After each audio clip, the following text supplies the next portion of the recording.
Serendipias, la ciencia de la cadena SER.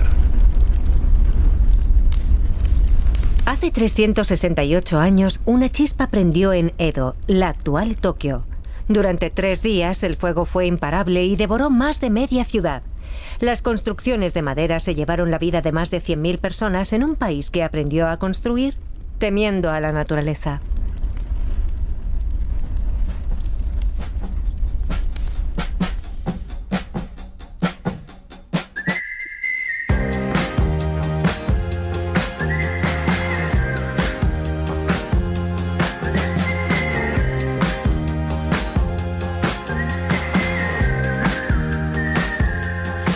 Hace 1000 años atrás empezamos a construir casas a nuestra medida. Luego diseñamos un mundo a medida de nuestras casas y ahora vivimos en casas a medida de un mundo que ya no es el que era. Hemos ganado mucho, pero por el camino se ha perdido algo. Las casas son más seguras, más cómodas y más eficientes, pero también más pequeñas. La vivienda se ha vuelto un aspecto fundamental de nuestra sociedad y, sin embargo, ya no es algo que podamos dar por hecho.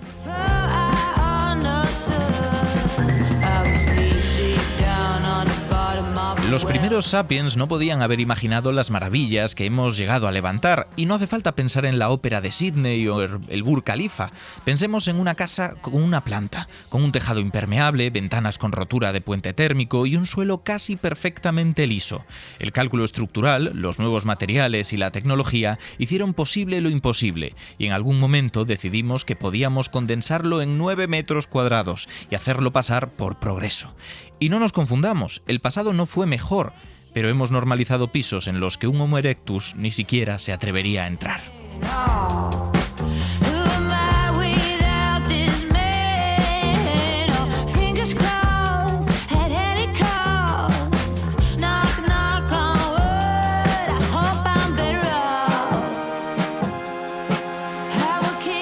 Empezamos con la sección de Laura, que nos trae siempre cosas muy relacionadas con la literatura, con lo que no sé qué esperarme. Creo que vamos a comenzar con arquitecturas que no pueden ser, porque solo están en tinta. Claro, yo también he estado pensando, ¿sabes?, en cómo podríamos hacer nuestra biblioteca. Ya. ¿Sabes? Porque nunca hemos pensado cómo es la biblioteca sublimada, Es una en buena realidad, idea. ¿no? Qué tipo de habitaciones tiene, la luz, ¿no? La tranquilidad, el silencio, ¿no? Que se busca en O sea, aprovechar en el una título de tu biblioteca. sección, que es esa biblioteca sublimada, y decir, vale, vamos a hablar de arquitectura. ¿Cómo es nuestra biblioteca? Claro, pero fíjate, cuando yo empecé a pensar en esto, resulta que me encontré con un texto de Borges, donde él había definido cómo sería una biblioteca casi tan especial como la nuestra, la Biblioteca de Babel. El universo, que otros llaman la biblioteca, se compone de un número indefinido, y tal vez infinito, de galerías hexagonales con vastos pozos de ventilación en el medio, cercados por barandas bajísimas. Desde cualquier hexágono se ven los pisos inferiores y superiores, interminablemente. La distribución de las galerías es invariable. Por ahí pasa la escalera espiral que se abisma y se eleva hacia lo remoto. En el zaguán hay un espejo que fielmente duplica las apariencias. Los hombres suelen inferir de ese espejo que la biblioteca no es infinita. Si lo fuera realmente, ¿a qué esa duplicación ilusoria? Yo prefiero soñar que las superficies bruñidas figuran y prometen el infinito.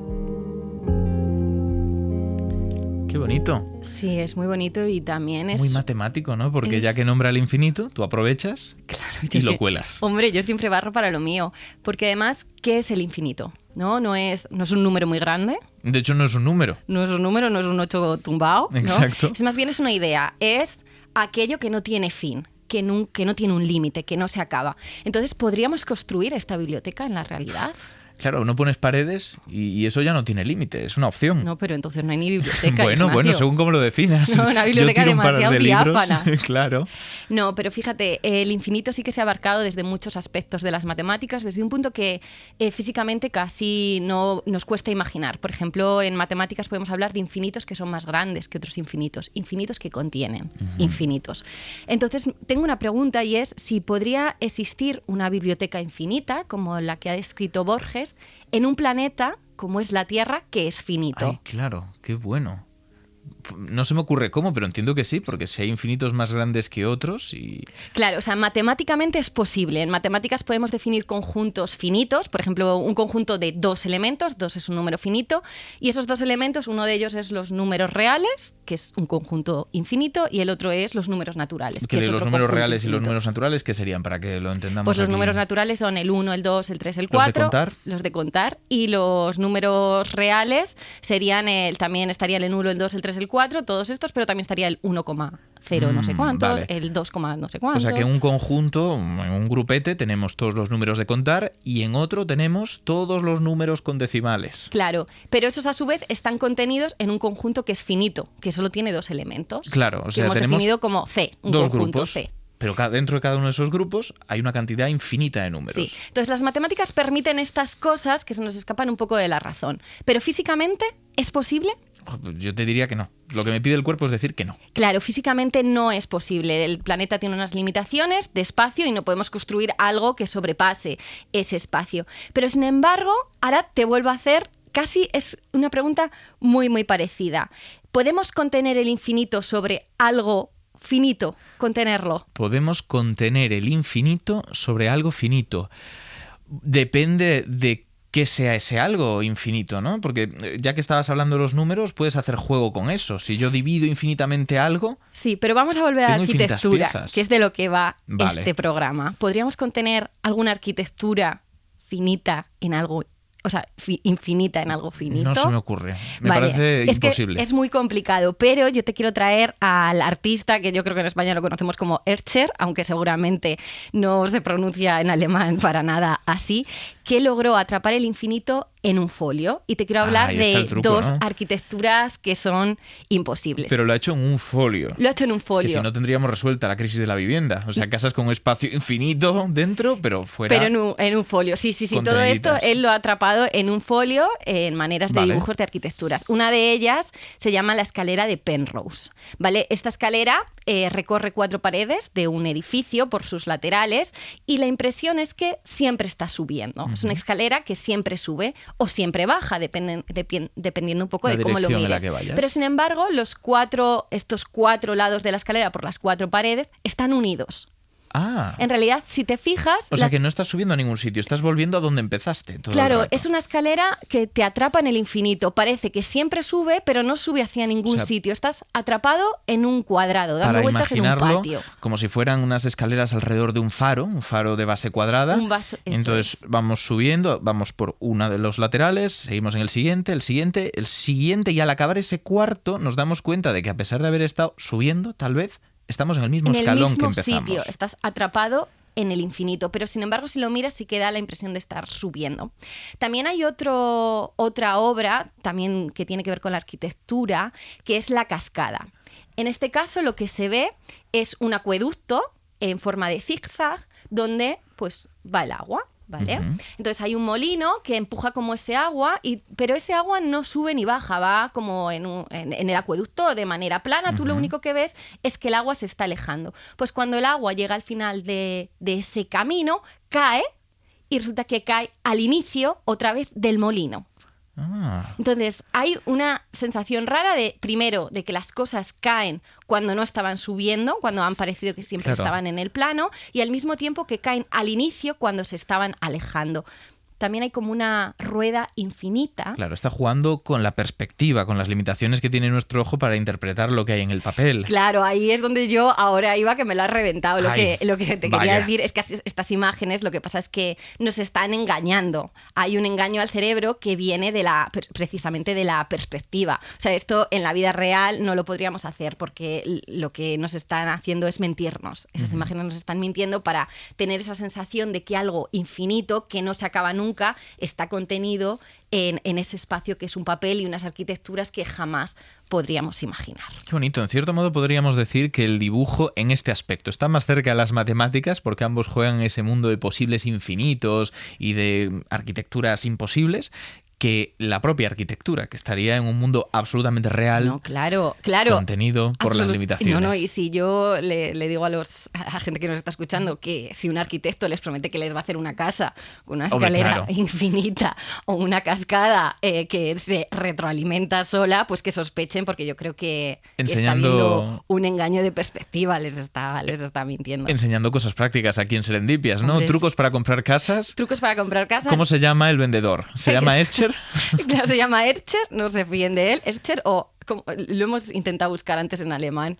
Yo no me atrevo. Yo tampoco. Yo voy a dejar que nuestros oyentes nos corrijan amablemente en los comentarios y que pues así se entretengan un poco. Muchísimas gracias, Laura. A ti. Ahora sí, parece que ya empiezo a entender. Las cosas importantes aquí son las que están detrás de la piel. Y todo lo demás empieza donde acaban mis pies. Después de mucho tiempo aprendí que hay cosas que es mejor no aprender. El colegio poco me enseñó. Si es por esos libros, nunca aprendo a coger el cielo con las manos, a reír y a llorar lo que te canto, a coser mi alma rota, a perder el miedo a quedar como un idiota y a empezar la casa por el tejado. Yo quiero empezar la tertulia con esa pregunta. ¿Se puede empezar una casa por el tejado? Absolutamente sí. Bien, pues esa es la respuesta que nos da Nico Barrena, arquitecto y docente y fundador de What If, y muy determinado, ¿no? O sea, tienes muy claro eso. Sí, se puede empezar. Claro, si no, se nos mojan los primeros forjados y empieza a llover en un abril, ¿no? O sea, que es casi algo del día a día. Sí, yo empezaría por la estructura, obviamente la cimentación antes y luego el tejado para luego poder ir de vuelta para abajo. Bueno, pues aprobado. Vamos a empezar ya aprobando a Nico y vamos a aprovechar que estás aquí para resolver una pregunta que a mí me carcome un poco, y es: ¿cuál es el punto de equilibrio en la arquitectura entre arte e ingeniería? Porque yo sé que entre países cambia mucho la cosa. Sí, bueno, yo creo que hay una perspectiva más academicista que tiene que ver con cómo es el plan de estudios en cada uno de estos lugares, y creo que por otro lado tiene que ver con la práctica profesional de la persona arquitecta a la que preguntas. Claro, que habrá algunos que le hayan dado más importancia a una cosa o a otra y lo haya... Y eso es otra pregunta. Y que se lo hayan dejado desarrollar, ¿no? Esa faceta artística. Yo entiendo que no todos los arquitectos tienen la oportunidad de que les llegue un proyecto donde le den la posibilidad de desarrollar su creatividad. Totalmente, bueno, depende, como en cualquier trabajo, de los clientes a los que tienes delante, por eso. La suerte y la capacidad de la que dispones en tu puesto de trabajo y las cosas que te van ocurriendo y cómo las puedes emplear. Y la confianza que depositen en ti, porque eso igual sí. llega Calatrava y por mucho que se le haya caído alguna cosa, dice quiero hacer esto y le dejan hacer esto. Y le vuelven a dejar, efectivamente. ¿Y ha cambiado históricamente esta percepción? ¿La creatividad ha ido teniendo más o menos peso en el trabajo de los arquitectos? Bueno, en términos históricos la verdad que no lo tengo claro. Deberíamos como ver momentos más concretos, ¿no? Siempre la figura del arquitecto o de la arquitecta ha estado muy ligada a cómo se construye, ¿no? Creo que a día de hoy ha habido una especialización por parte de las diferentes disciplinas o roles dentro de un proceso arquitectónico, y la figura del arquitecto o arquitecta puede tener un trabajo mucho más creativo, con la tranquilidad de que la estructura lo puedan firmar otras personas. Hablábamos de lo de los países, o al menos yo sacaba un poco lo de la parte académica, ¿no? Cómo se estudia en cada país, porque me han comentado, y corrígeme si me equivoco, que si lo comparamos el plan de estudios aquí en España con, pues por ejemplo, Latinoamérica o por Europa adelante, somos más ingenieros aquí que otra cosa, ¿no? Sí, fíjate que yo creo que es una respuesta que tiene un doble filo, ¿no? Por un lado, sí que ocurre que en España, igual que en Rumanía, en términos de marco de Unión Europea, tenemos departamento de estructuras y de matemáticas, cosa que no ocurre en el resto de Europa. Sin embargo, creo que esos conocimientos nos dan un poco más de alas a la hora de volvernos locas. Ah, digamos. qué bueno. ¿Y dirías que eso afecta a cómo es la arquitectura en cada país, o hay otros factores que pesan mucho más que el plan de estudios que tengan?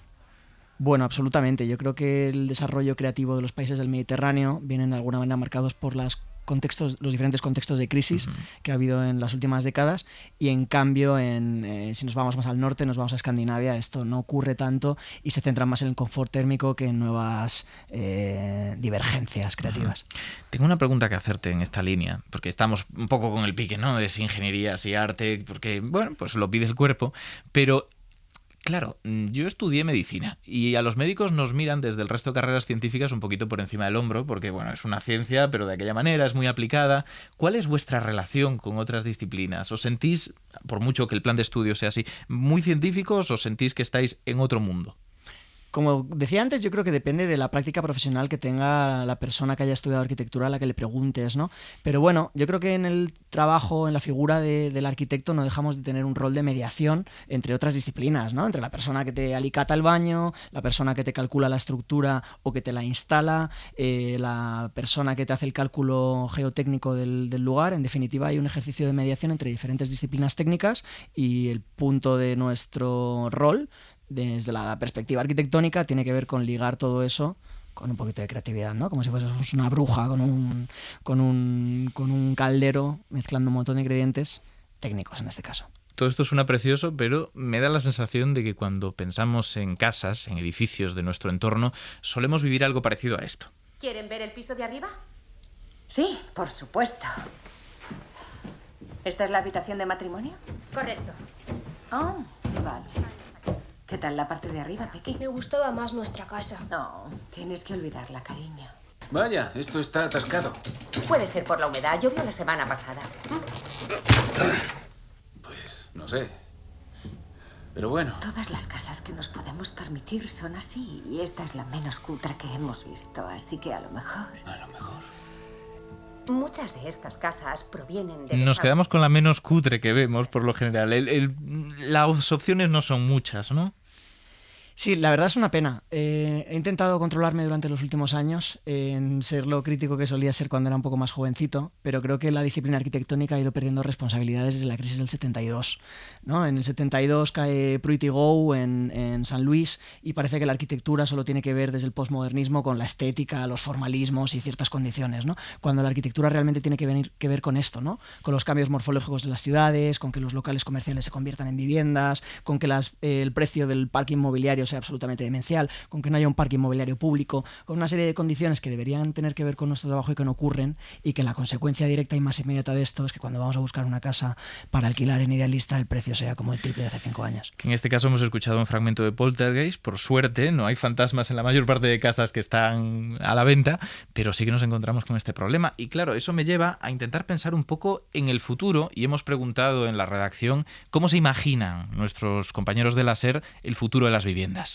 Las casas del futuro me las imagino flotantes, con duchas que sean como mini discotecas. Que no van a tener un aire acondicionado en sí como el aparato, sino que van a estar hechas y diseñadas de una forma en la que se aproveche como toda la luz solar, el sitio donde estén, el aire y tal, para que como que se climaticen. Me las imagino volviendo al pasado, es decir, de madera, evitando todo lo que sea blanco.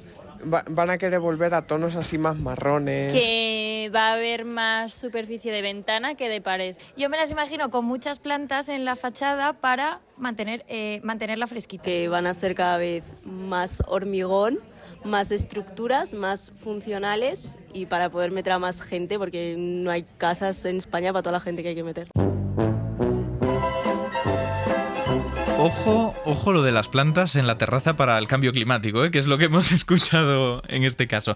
Lo que no sabían nuestros compañeros de la SER es que habíamos recogido sus ideas para ver si podíamos ofrecérselas a María Mayo, que es doctora en arquitectura, creadora multidisciplinar e investigadora en biomateriales en Mad Materials. ¿Qué tal? Muy bien, estoy emocionada de estar aquí. ¿Te has quedado con alguna idea que queramos robar? Pues con muchas, la verdad, sí.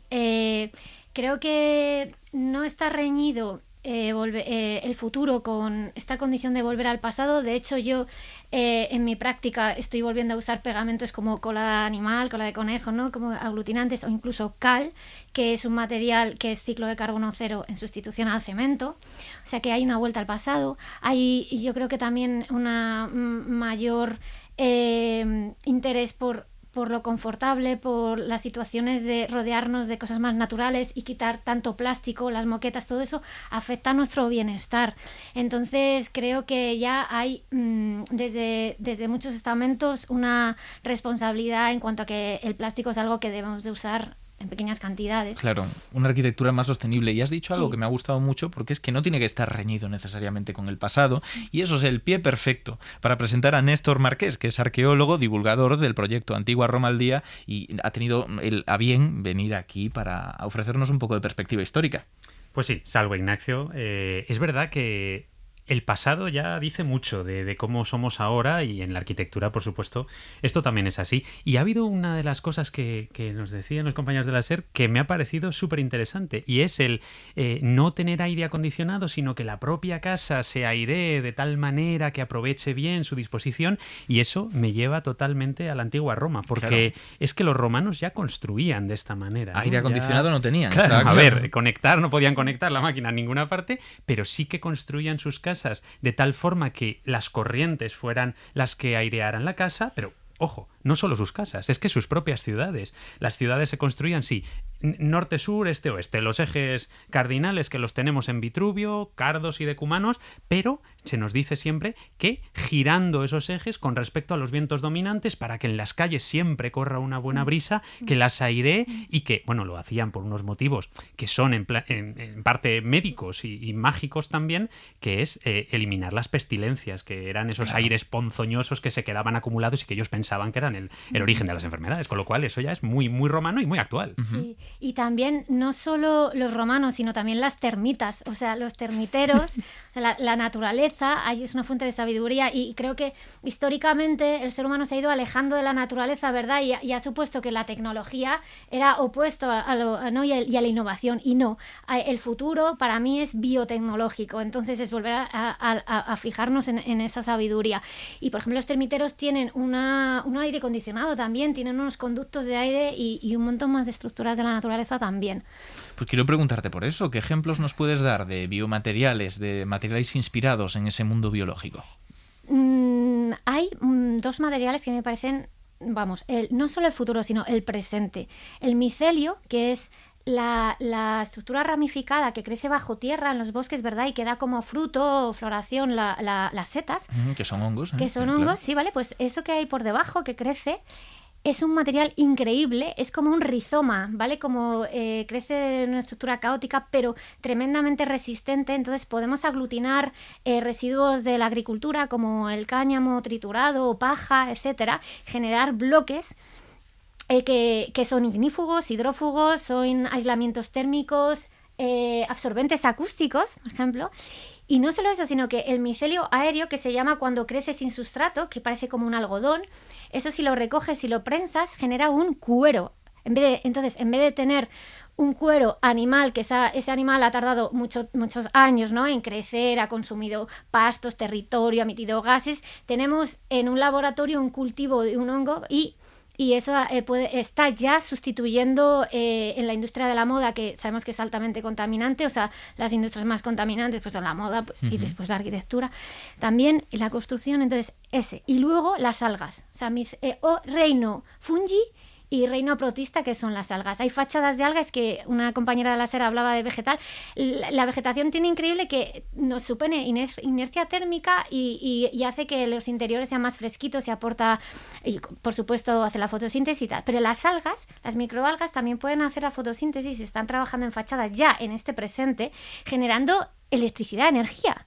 Entonces imaginemos fachadas de un tono verdoso traslúcido, que nos pueden generar electricidad. Aunque sea para encender una bombillita, ¿no? Efectivamente. Qué bueno.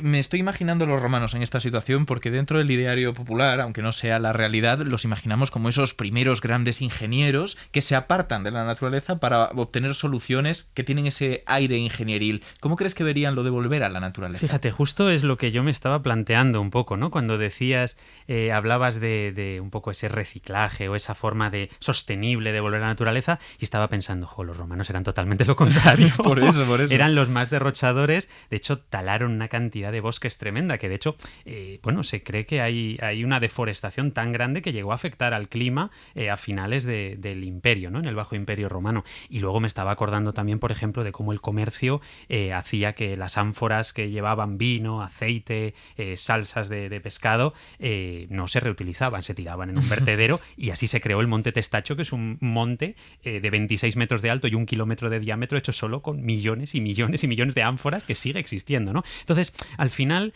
ellos no tenían en cuenta toda esta idea, pero sí se basaban en la naturaleza para sus propios diseños, y es que, al fin y al cabo, toda su estructura social, al final, viene de ahí, ¿no? Del germen de la propia naturaleza. Pero es verdad que me parece muy interesante una idea, que es la de que efectivamente, oye, si podemos conservar la energía, vamos a conservarla, ¿no? Y siempre hablamos, fíjate, de los romanos con la ingeniería, a pesar, y esto es un dato curioso, de que en latín no existe la palabra ingeniero, ellos son arquitectos. En realidad, cuando nosotros hablamos de ingeniería romana, deberíamos hablar de arquitectura y de los artífices romanos, que son realmente los que lo hacían, ¿no? La ingeniería es una palabra moderna que no tiene que ver con la antigua Roma, pero en verdad, efectivamente, tenemos a esos romanos construyendo verdaderos ingenios, verdaderas técnicas que son impresionantes.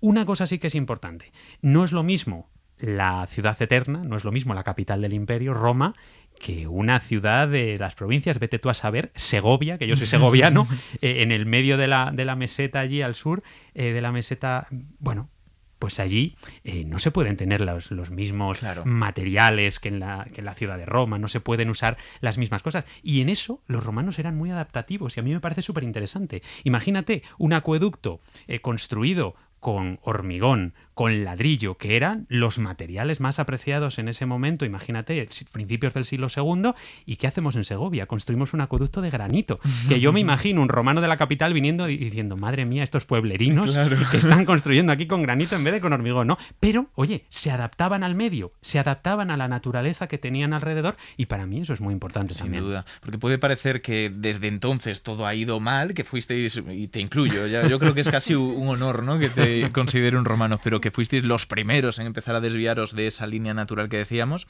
pero es mucho más complejo, porque asumo que muchas de estas decisiones que ahora mismo vemos alternativas mejores han sido útiles, han sido interesantes, cuando no podíamos, por ejemplo, desarrollar una tecnología que aprovechara la fotosíntesis de las algas, porque faltaban muchos años para que entendiéramos cómo funciona, ¿no? Sí, total. O sea, yo en relación a esto estoy totalmente de acuerdo. O sea, que no vale por la tecnología a costa de introducir algo que no es local, ¿no? Porque hay una cosa importante, ¿no? Como que viajan las ideas, pero que las materialidades tienen que ser más de los recursos que hay, ¿no? Entonces, pues podemos construir con adobe, podemos construir con barro, y si no, yo si tengo un problema tecnológico voy a las manos, o sea, las manos siempre lo tenemos, también somos artesanas y artesanos, entonces no creo que sea esto, como si no tenemos la tecnología, pues tenemos otras cosas. Yo creo que también hay que ser un poco flexibles y es como una especie de gradiente. No ser puristas, es imposible, para mí por lo menos en mi práctica, ser purista. Solamente para que no queden tan mal los romanos al final, me gustaría, Néstor, que nos contaras, ahora mismo ya nos queda claro, ¿no?, cuáles son esos grandes materiales que nos decía María que pueden revolucionar el presente, pero ¿qué materiales revolucionaron su época?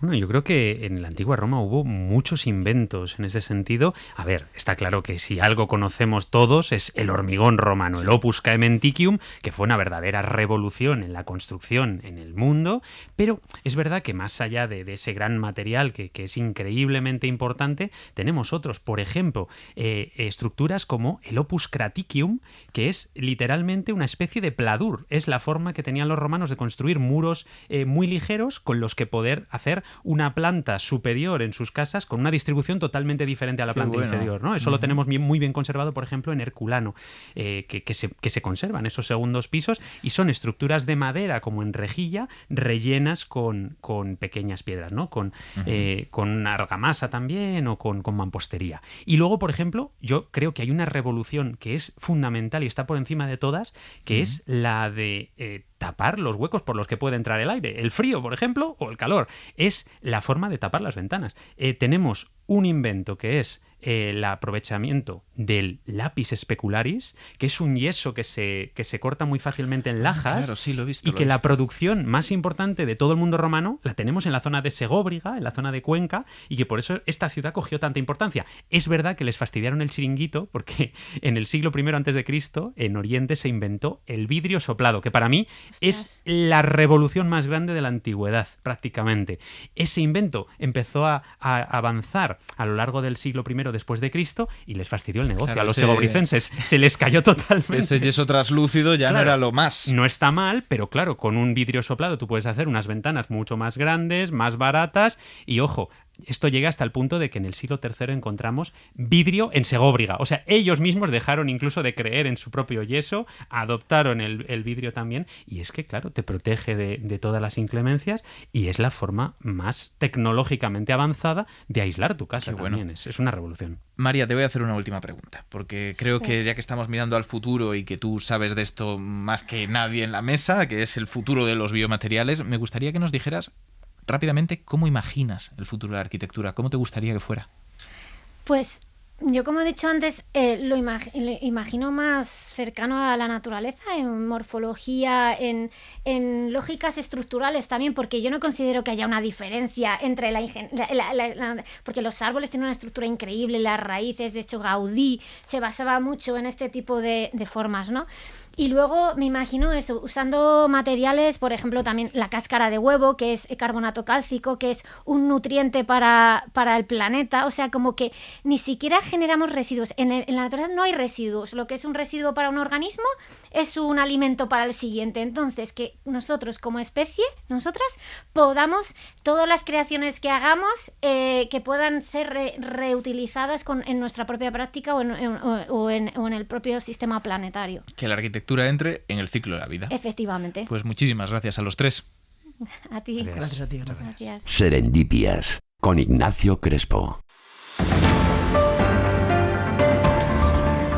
Está ahora mismo, este es el momento en el que están todos los oyentes de Serendipias esperando la broma de Mario. Tú sabes lo que eres tú, Ignacio. ¿Qué soy?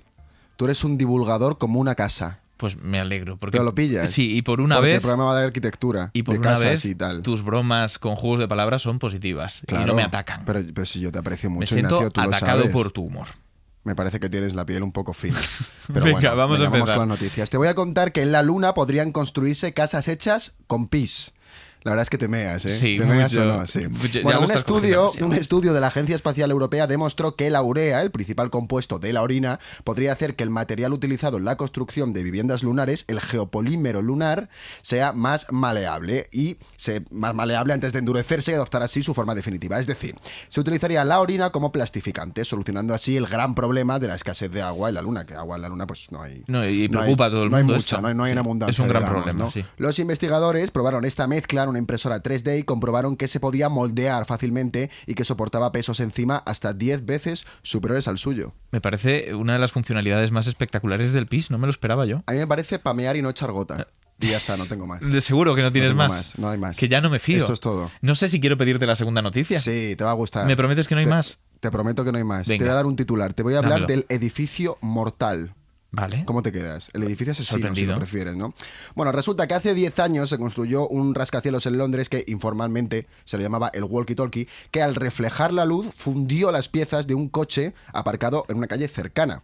El propietario del vehículo, que era un señor que se seguirá llamando, imagino, si no, pues que en paz descanse. Igual estaba Martin dentro Lindsay. No estaba dentro, porque él fue a coger el coche un día y se encontró con una nota en el parabrisas que decía: su coche está deformado por el calor. Podría llamarnos, era claro, de la empresa que construyó el rascacielos. Lindsay contó después a la prensa que los constructores se ofrecieron a correr con los gastos de reparación y le pidieron perdón también. Y el Distrito Financiero de Londres decidió cerrar 3 plazas de aparcamiento como medida de precaución para que no pasara más veces. Yo me imagino al tío que en el brainstorming decidió llamarle el edificio walkie-talkie y dijo, Sí. esto puede funcionar, como la vida le truncó totalmente la decisión. Y no, el edificio mortal, ya está. Claro. Esto no va a pasar un día, voy a romper la cuarta pared un momento, esto no va a pasar un día nosotros con los focos estos que nos ponen ahora para Sí, grabarnos. ¿tú crees? Sí, ¿Va mira, a de llegar a hecho, eso? Lo miro y ahora veo Pues nada, colores. el edificio que te ¿Eso es deja ciencia ciego, también? sí, Sí, también. ¿verdad? Hablaremos de eso. Vale. Venga, hasta la próxima, Hasta Mario. la próxima, Ignacio.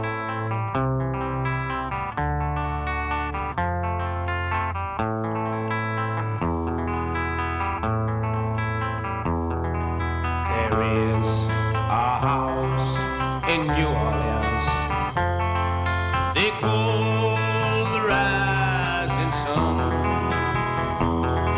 And it's been the ruin of many a poor boy. And God, I know I'm one. Amanda, esta vez vamos a hablar de arquitectura. Eso No sé es. si traerás las tejas, los ladrillos o qué va a ser, pero entiendo que los espectadores, bueno, nuestros oyentes, están ya un poco sorprendidos, ¿no? ¿Cuántos programas llevas seguidos? Uf, no lo sé, creo que este es el tercero seguido. Lo sí. que no saben es que estás viviendo aquí. Sí, efectivamente. Hablando de Porque arquitectura, además esto es tu casa. es, pues totalmente mi casa. También quiero que me hagan tarjeta para entrar fácilmente, pero no pasa nada, eso lo pido yo abajo. Venga, perfecto. ¿Qué nos traes? Pues mira, se lo vamos a preguntar mejor a Julio, ¿te parece? Vamos.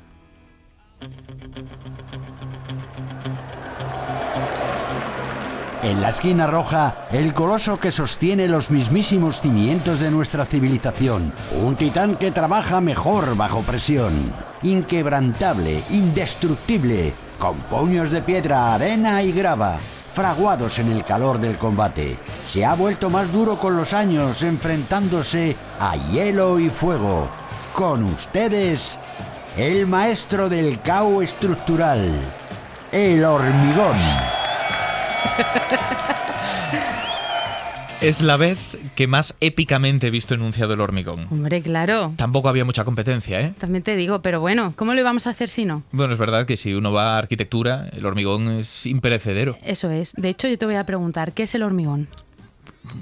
Dejando juegos de palabras a un lado y lo de la hormiga y todo esto. Jolines, ya me ha es lo que me ibas a jorobado decir. el chiste. Es que eso lo puede hacer Mario. Es solo que no Mario. me dejan, me han quitado la noticia y encima me quitan el chiste. No pasa nada. Pues no te metas en la No, sección no de me Mario. meto, no me meto. Pues mira, el hormigón es una mezcla de cemento, agua, arena y grava, Vale. básicamente, que al endurecerse, fraguar, como dicen, se convierte pues en una roca artificial de mucha Por resistencia. eso lo de fraguado. Claro, eso es. Y es el material, como tú has dicho, de construcción que más se utiliza en el mundo. Yo creo, la verdad, que alguien descubriría quizás accidentalmente, aunque yo aquí me tiro un triple, que sabes que a veces me gusta tirármelos, al observar como ciertas mezclas de piedras calcáreas, yeso y arcillas, que son como materiales muy a mano, se endurecen al contacto con el agua y con el calor, ¿no? Pero en vez de ponerme a lucubrar, te voy a traer un dato, ¿vale? Te puedo decir que hay hallazgos en Lepensky, en Serbia, junto al Danubio, ¿Cómo, que cómo? indica... ¿En? Lepensky. Lepensky, vale. ¿Te gusta? Seguro Sí. que no se dice así, En no pasa Serbia. nada. En Serbia. Que indican que hace 7.500 años se usaba una mezcla similar para construir suelos de viviendas. Vale. O sea, que esto viene de 7.500 muy antiguo. años. Eso es. Pero vamos, que los precursores del hormigón que tenemos registrados y bien conocidos fueron materiales como el mortero de cal, que utilizaban egipcios y también griegos. Y en la antigua Roma, porque ¿a quién no le va a gustar un imperio romano? Los ingenieros perfeccionaron una mezcla de cal, cenizas volcánicas y agua. Y crearon este hormigón primitivo que permitió la construcción, a ver si te suena de qué. A ver, dime algún sitio, dime algo. Da igual lo que diga, va a ser eso, ¿no? O sea, si Seguramente. te digo pues, el Coliseo. Pues el Coliseo no, pero Vaya. el Panteón, que está cerquita, o muchos acueductos que conocemos, ¿vale? De hecho, mira, la cúpula del Panteón de Roma, construida hace casi 2000 años, sigue siendo la mayor de hormigón no reforzado del mundo. Y te voy a contar que investigaciones del MIT, junto con otras universidades, han revelado que su durabilidad se debe a un proceso llamado mezcla en caliente. Vale. Hot mixing, Sí. lo llaman ellos. Hombre, claro. Sería Como- raro que le llamaran mezcla en caliente allí. Mezcla en el en MIT. caliente. ¿Y es? Aquí tú hablas en inglés. Bueno, como usaban cal viva en la mezcla, generaba altas temperaturas y este método aceleraba mucho este fraguado que te decía, ¿no? Y formaba clastos de cal, que son la partícula clave en la capacidad de cuidado, autorreparación de ese hormigón. Ah, claro, porque esto es una de las propiedades chulas del hormigón, que pensamos que es una Claro. cosa que se endurece ahí y ya está, pero no, aguanta mucho tiempo, entre otras cosas, porque se autorrepara. Ahí está.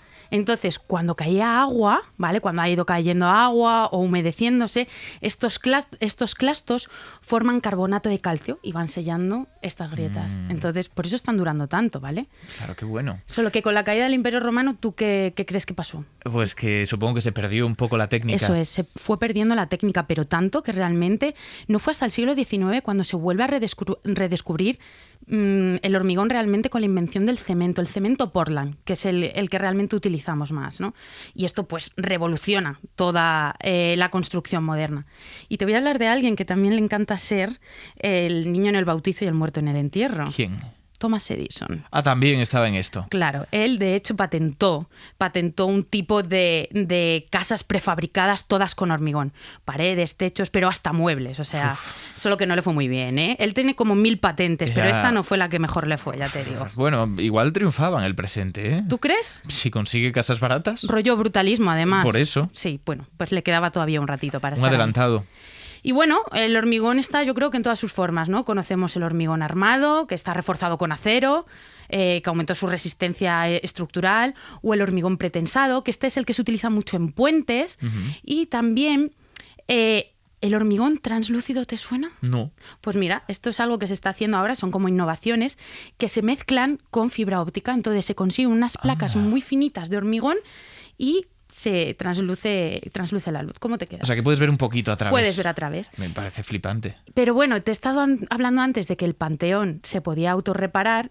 Y esta es una de las cosas que realmente dentro de la ciencia de los materiales, sobre todo con el hormigón, se está mirando. Entonces, uno de los avances que hay es el hormigón autorreparable, solo que en vez de ser con esta cal viva, se están utilizando bacterias capaces de regenerar estas grietas. El hormigón, claro, le llamamos hormigón a aquello de no me acuerdo dónde en Serbia hace 7.500 años, pero ha cambiado por completo. Totalmente. Y no es lo mismo que se utiliza ahora, que obviamente que se utilizaba incluso en el siglo XX. Pero bueno, la nota negativa, la de siempre, el impacto del hormigón en las emisiones globales del CO2 es enorme. Barbaridad. Es un 8% debido al cemento. Un 8% de las emisiones de gases de efecto invernadero, o al menos de CO2. Globales, de CO2. Qué barbaridad. Es impresionante. Entonces, bueno, pues para mitigar su impacto se están utilizando pues hormigones reciclados, de bajas emisiones, que se incorporan residuos industriales. Bueno, pues para reducir el uso de ese cemento también, que es lo que es tan contaminante. Es que decías que era el principal material de construcción utilizado, pero yo tengo otro dato, que es el segundo material en general más usado del mundo tras el agua. Pues imagínate. Es una barbaridad, Así es una que, monstruosidad. Bueno, con esta información, ¿cómo te quedas? Asustado. Bueno. Con lo del 8% me he quedado mal. Ya lo sé, pero bueno, vamos a ver si con las investigaciones podemos seguir haciendo. ¿Qué te parece si vamos con las notas? Puntuemos. Vamos allá. Utilidad. Máxima. Un 5. Muy útil. Por supuesto. Además, como va cambiando, que esto es un poco el juego, ¿no? Eso es. O sea, igual el de hace 200 años no era muy útil, pero como ahora es nuevo y súper sofisticado... Y se sigue investigando sobre ello. Perfecto. Y se va a quedar ahí. ¿Cuánto se ha difundido?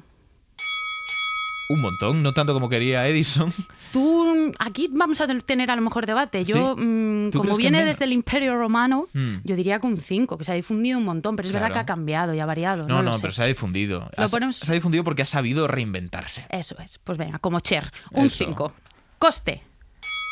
Coste es muy barato, ¿no? Pero es bueno, claro, a medida que se va haciendo sofisticado va encareciéndose. Entiendo que no es igual. Vamos a darle algo conservador, ¿no? Venga. ¿Qué le pondrías? Pues no lo sé, un conservador siempre es un 2,5, pero no estamos poniendo 0,5. Un 3. Venga, pues vamos a poner un 3. Esta te la acepto. Vamos con el diseño. El diseño es horroroso. Me da igual que exista el translúcido, que eso no lo he visto en ninguna casa es todavía. Verdad, vamos, o sea, hay pocas cosas más feas que un bloque de hormigón. Yo pensaba un 2, pero... No, es un 1. Venga, te lo acepto porque antes me has aceptado tú la mía. Pero es que no hay nada que le suba un poquito Es muy ese feo 1. y el brutalismo es horroroso. Venga, nivel de ciencia ficción. A ver, cuando me has dicho lo de las bacterias, volvemos a lo mismo. Eso es muy de ciencia ficción. Pequeñas bacterias que reparan el hormigón, pero no es el hormigón que tenemos ahora. Eso es. De hecho, yo te iba a decir, jolín, el pis lunar que nos ha estado contando es más Mario ficción. es súper ciencia ficción también, aunque no es verdaderamente hormigón. Ciencia ficción, un 2. Venga, esa te voy a... Sí, venga, va a ser un 2. 2. Perfecto.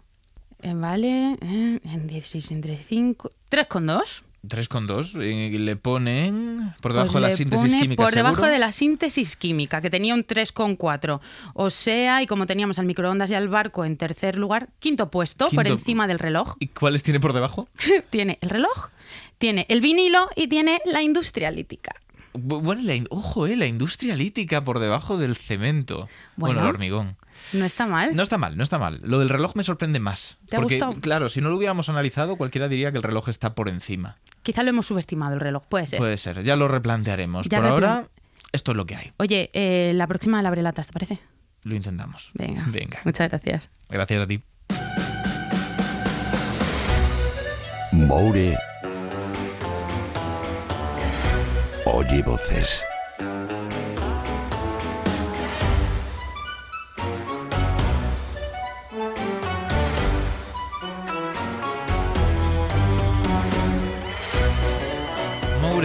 ¿Qué tal? ¿Tienes casa? En propiedad, no. Bueno, pero yo creo que eso es lo normal. No, pero tengo casa. ¿Tienes tengo un casa, hogar? Tengo un hogar, sí. Tengo un techo en el que cobijarme de las inclemencias del tiempo. Un techo al que le llegan preguntas de los oyentes. Sí, bueno, no me llegan a mi casa porque no vienen a mi casa, por desgracia o por suerte, no lo sé muy bien. ¿No pero te gustaría despertarte y decir, a ver si me han llegado cartas de los oyentes? Sería bastante bonito, lo que pasa es que me daría miedo que Vamos a viniera dar gente tu loca. dirección. La dirección No, por de- favor. No. Venga, ¿qué preguntas te han llegado? Venga, tengo dos y muy chulas. ¿Vamos a por la primera? Sí. Venga, esta además ha sonado algo parecido en la tertulia, ya verás. Hola, Moure. Hola. Que a ver, siempre dicen eso de que no se puede construir la casa por el tejado, pero quería saber si eso es verdad o si existe alguna forma de hacerlo. Venga, un saludo. Nico nos ha dicho que sí. Nos ha dicho que sí, Pero pero no nos lo ha explicado. Y además te voy a poner un ejemplo que es Dime. muy cercano. Las Torres Colón. Anda. Las Torres Colón, para quien no conozca Madrid, son dos rascacielos gemelos que hay en la Plaza Colón. Y son dos rascacielos que son un ejemplo de lo que se llama arquitectura suspendida. Vale. Que ya nos da una pista un poco por dónde van los tiros. Fíjate, en la arquitectura tradicional, normalmente, pues cada piso va sosteniendo, o sea, cada piso es sostenido por el piso que tiene debajo. Claro, Es tiene como- sentido. Claro, pues como una lasaña, ¿no? Vas poniendo capitas unas encima de otras. No las pones en el aire. No las pones en el aire. Pero es que en el caso de la arquitectura suspendida, cada piso va colgando de su piso anterior. Ah. Y te voy a explicar cómo se hace. Mira, lo primero que se hace es construir una especie de esqueleto, el núcleo del edificio. Por ejemplo, en el caso de las Torres Colón, pues dos núcleos hasta la máxima altura. ¿Que son del como edificio. barras muy fuertes y estrechas? ¿O? Sí, bueno, es más bien una estructura de barras. En el caso de las Torres Colón además es hueca, pero es una estructura muy O sea, fuerte. que es compleja. Es muy tocha, es muy tocha. Vale, sí. Llega Tocha hasta y arriba compleja. y arriba se coloca una estructura muy fuerte que Sí. es la que va a sostener a las plantas colgando de ella. Y además se coloca arriba del todo un sistema de elevadores. Entonces, las plantas se van construyendo abajo qué como bueno. como si fueran como módulos prefabricados, y luego con ese sistema de elevadores se izan las plantas. Entonces, claro, tú haces primero abajo la planta de arriba y la izas, la levantas, tú, la colocas arriba. La siguiente planta va a ser la penúltima, la levantas, tiqui, tiqui, tiqui, tiqui, y así una a una hasta que tienes todas las plantas del edificio. Me Ignacio. parece una idea maravillosa. Quiero preguntarte de todos modos, con esto de elevar las plantas, ¿luego puedes desmontarlo igual? Pues no tengo ni idea, la verdad. Pero la verdad es que es un tipo de arquitectura que es bastante chulo, que de hecho las Torres Colón en su día fueron bastante innovadoras, ¿vale? Fue una cosa bastante innovadora de España, y que además es una cosa que ahorra tiempo, ahorra trabajo y además es menos peligroso para los operarios, porque al final, en vez de estar trabajando en andamios ahí colgando ahí arriba, Claro. trabajan abajo y luego se levanta. También te digo, si se te cae una planta... Es una movida, La pero gracia. no vamos a pensar eso, no, que la gente no coja miedo a acercarse ahora a las Torres Colón. Así que mira, yo en vez de decir, para cuando alguien empieza por el final, decir esto de empezar la casa por el tejado, diría, no empieces la lasaña por el gratinado. Vale. ¿Te gusta? No. ¿No te gusta? No. ¿Cómo vas a empezar la lasaña por el gratinado? Que no sería una lasaña. ¿Qué Está sería? claro. No lo sé. Pues ya No lo está. sé. Pues entonces, Pero lo podemos usar. Bueno, pues ok, lo usamos. Vamos con otra pregunta, por favor. Venga, otra. Vamos a salir de la lasaña y del gratinado. Hola, Ricardo. Mira, de pequeño me perturbaba mucho el cuento de los tres cerditos, porque es que no le veo ninguna base científica a lo de que un lobo pueda tirar una casa abajo soplando. Que puedo entender lo de la casa de paja, pero ¿a qué velocidad tendría que ir su soplido para tirar una casa de madera, una de paja y otra de ladrillos? Vamos a ver, si le dice a los padres, oye, este cuento no le veo ninguna base científica, igual el problema no es solamente del cuento. Bueno, a ver, es que, perdona, además el cuento de los tres cerditos a mí me parece horrible, porque es adoctrinamiento a los niños y niñas de que si de adulto no te compras una casa, Eso es no eres verdad. nadie, y va a venir el lobo del adulting y te va a devorar. Ujú. Está feísimo. ¿El lobo tenía casa? No tenía casa. Moraleja, conviértete en el lobo. Es verdad, el Mira. lobo era libre, bueno, no sé, igual, pero ¿quería Bueno. comérselos o quería su... No, quería comérselos, es verdad. ¿Cuál es la ciencia? Vale. Mira, la casa de paja está infravalorada. Vale. Te lo voy a decir. Porque claro, tú si construyes una casa de paja, tienes dos opciones. Tienes la opción de la casita cutre de cuando eres pequeño con tus amigos del pueblo, de 4 maderas y un montón de paja directamente encima, Ujú. que esta, a ver, no te calcular físicamente cuánto viento necesitarías o cuánto necesitarías soplar no es fácil, pero basándonos en la escala de Beaufort, que no sé si lo estoy pronunciando bien, o Beaufort. Suena como a soplar fuerte, así que sí, posiblemente sí. He escrito Beaufort, pero Vale. es que el francés no lo llevo bien. Pues esta es una escala que nos permite más o menos decir qué velocidad tiene el viento en función de qué efectos esté causando en el entorno. Pues normalmente a partir de unos 20 km por hora, de 20 a 28, se empiezan a volar papeles, se vuelan las hojas y cosas así. Entonces ya la paja se te empezaría a mover. Pero es que entre 40 a 50 por hora, ¿vale? Que ya es la velocidad a la que el paraguas se te da la vuelta. Que esto está en la escala, ¿eh? El paraguas que se da la vuelta. Paraguas que se da la vuelta. Súper científico. Ahí ya la paja se te vuela toda y te quedarías sin casa. Pero esta es la opción cutre de hacer tu casa de paja. Y es que hay una cosa que se llaman casas de balas de paja. Y son casas construidas con una especie de ladrillos hechos con paja muy compactada, muy compactada, muy compactada y reforzada con yeso o con barro. Un poco la versión bestia de las balas de paja que vemos en los campos cuando pasamos con el coche. Sí, pero mucho más comprimida, mucho más comprimida. Y de hecho, estas casas pueden aguantar vientos de 150 km por hora y, ojo, además, son baratas y son muy eco, porque la paja es un desperdicio agrícola. Son súper buenas aislando del frío y del calor, porque la paja es muy buena aislante, y son sorprendentemente buenas contra el fuego. Es que con todo lo que estáis comentando parece que construimos mal y punto. Construimos mal. A ver, las casas estas de balas de paja suelen ser un poco de sitios así un poco eco-guays para turistas y no sé qué, pero bueno, el caso es que funcionan, o sea, están bastante bien y se hacen, y como te decía, 150 km por hora. Es una buena velocidad del viento, yo creo que el lobo no puede soplar así. Luego, de madera también tendríamos la opción cutre de 4 palos como cuando eras pequeño, con unas gomitas y tal, que ahí seguramente que con 50 km por hora más o menos, que ya los árboles se mueven, eso te lo tira. Y ya a partir de 60, que el viento de 60 por hora rompe ramas, te quedas sin casa. Claro, y que además no solamente es la velocidad, estamos hablando del viento, que si fuera un lobo aún tendría que soplar más porque es menos caudal. Es que además, a ver, claro, estos son... Yo te hablo de la evidencia que hay de materiales con viento, porque yo creo que nadie ha hecho experimentos con lobos soplando. ¿Me vas a decir que es un cuento, que es mentira lo de los lobos que soplan y tiran casas? ¿Me vas a quitar la ilusión? Mira, te voy a decir que teniendo en cuenta que una casa de madera, bien construida, bien hecha, con además el tejado bien anclado a las paredes, porque sabes que se vuela el tejado cuando hay mucho viento, pues puede llegar a aguantar vientos, ojito, de 250 km hora. Vale. Así que te diré que el lobo, más que soplar, yo le diría, mira, vete al programa de Ana Rosa a decir que los cerdos te han ocupado la casa, que acabas antes, te van los pachuzos estos que echan gente, los de desocupa, y acabas antes. Porque si no, el lobo se muere soplando. No queremos eso. No intentéis derribar casas soplando. No. Me parece que tenemos unas conclusiones que cambian la vida de las personas. Sí. No derribéis casas soplando. Muchas gracias, Maure. No lo hagáis, es un cuento.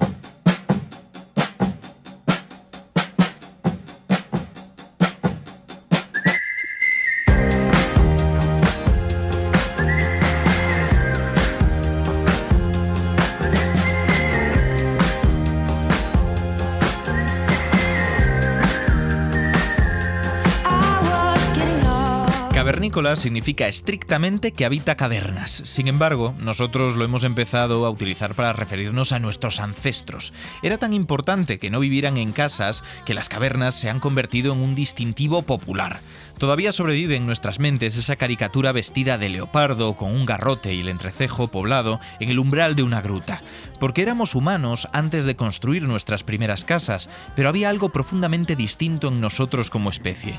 Está claro que biológicamente no estamos hechos de zapatas, arbotantes o voladizos, pero somos algo más que eso. Somos un ser cultural y culturalmente hay ladrillos de adobe en lo más profundo de lo que somos. Serendipias con Ignacio Crespo.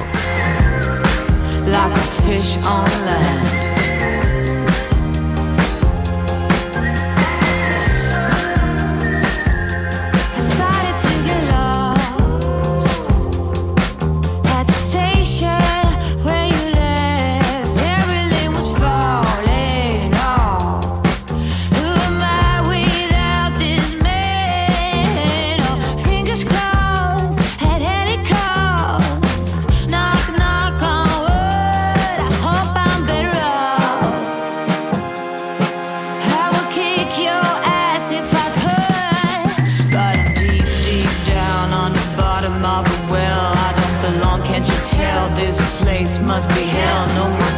in this jar? Did I take it too far? Now I dwell in the sand like a fish on land.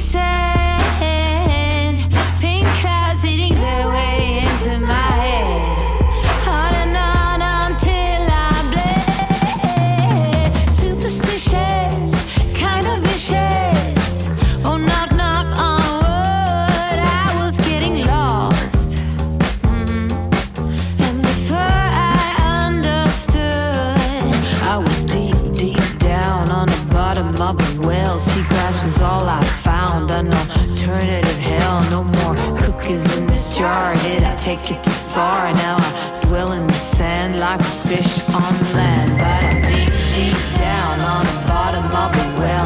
I don't belong, can't you tell? This place must be hell. No more cookies in this jar. Did I take it too far? Now I dwell in the sand like a fish on land.